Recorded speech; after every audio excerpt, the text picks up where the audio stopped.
So the other day, we got to find out who was actually writing the MCU sequel, The Marvels. That movie is coming out sometime in 2023. I'm very much looking forward to the release of this movie. July 28th, 2023. There's the date.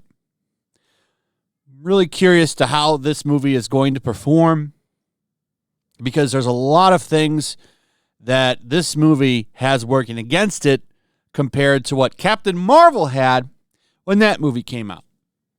Don't forget, Captain Marvel was sandwiched between two Avengers movies, one of them being one of the biggest movies of all time. Both of them were pretty big, but I think Infinity War definitely a little bit bigger than Endgame.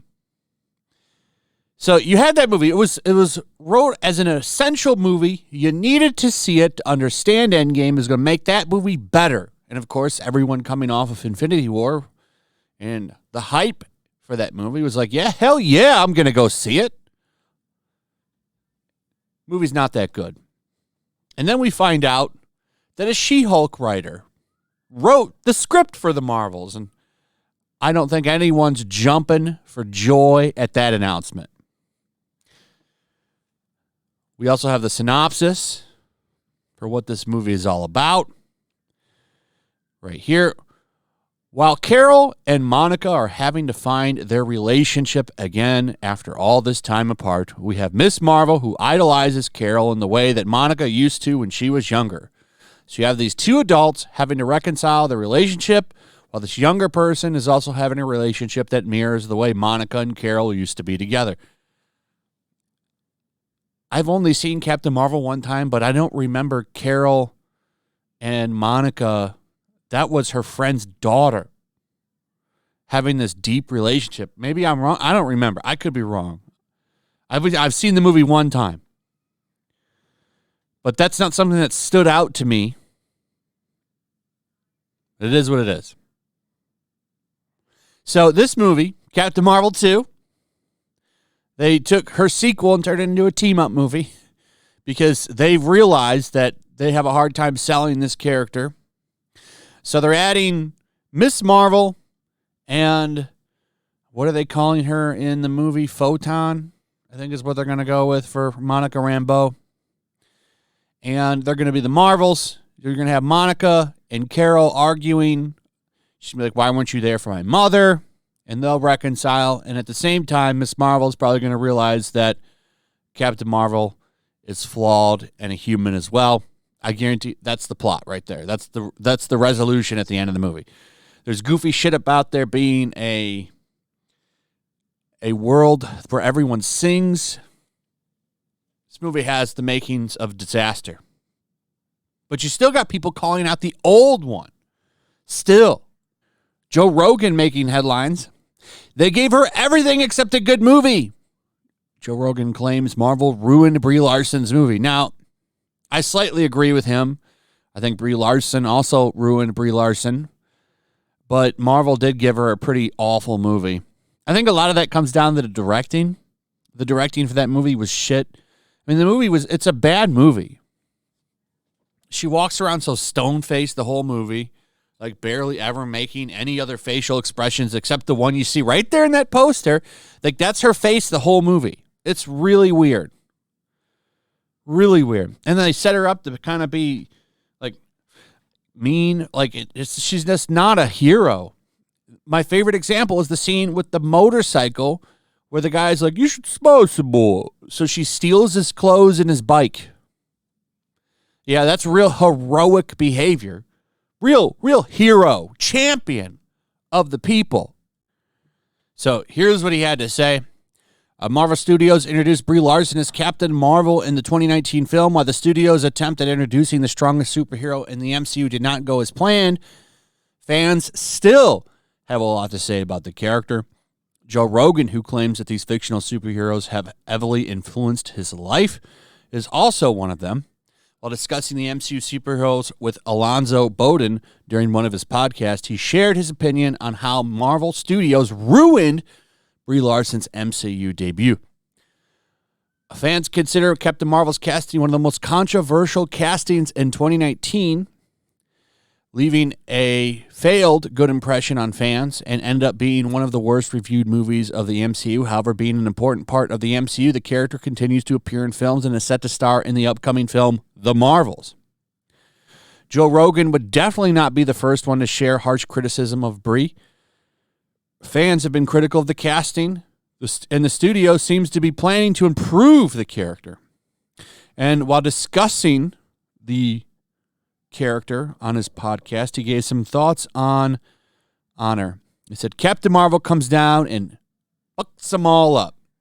Basically talking about how in Endgame, you had Captain Marvel, or you had Captain America, Iron Man, Hulk, Thor, all fighting Thanos. Everyone was struggling.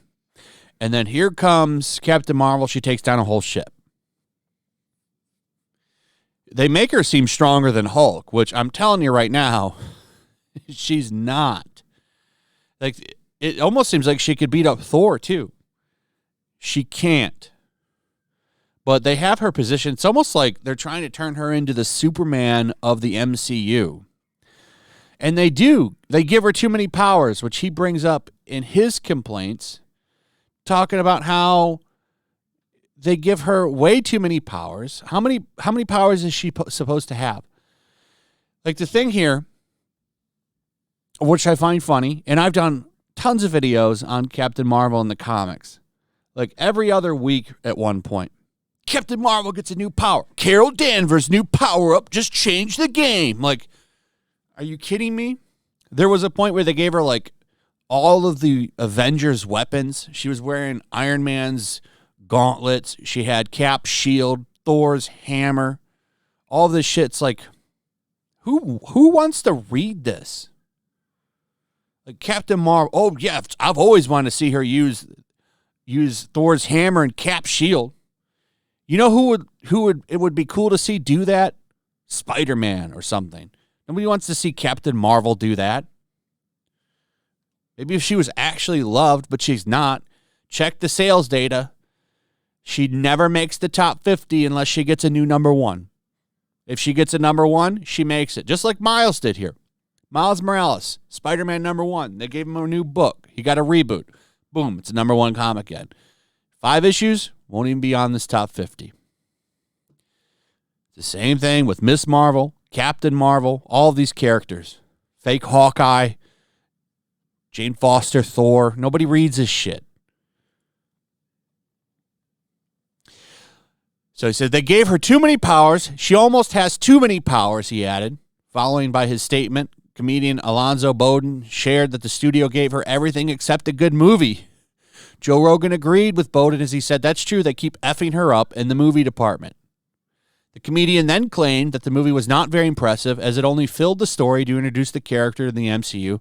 Fans have pointed out multiple factors for disliking the character in the 2019 movie, and they claim that it only grew after Brie Larson's nonchalant, flat performance. I agree 100%.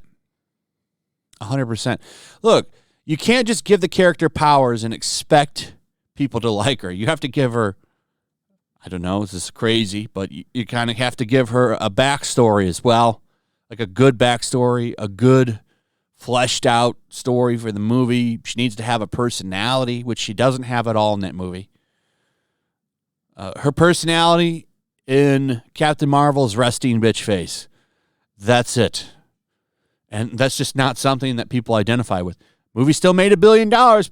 I think it was fortified, but we'll find out with the next one. I don't know if Disney can afford to do that kind of shit again. So this next one will be interesting. It's really going to depend on the performance of the other two Captain Marvels in the movie. Miss Marvel and Monica Rambeau are going to have to really step it up for that movie to be successful. But even if they do, still the writing also has a large part in it, and I highly doubt it's any good considering it comes from a She-Hulk writer. Anyway, that's pretty much it. Let me know what you guys think. Also, if you would, please like, subscribe, share the video. Make sure you're still subscribed to that notification bell. Check out my Rumble and my locals, and I'll see you on the next one. Peace.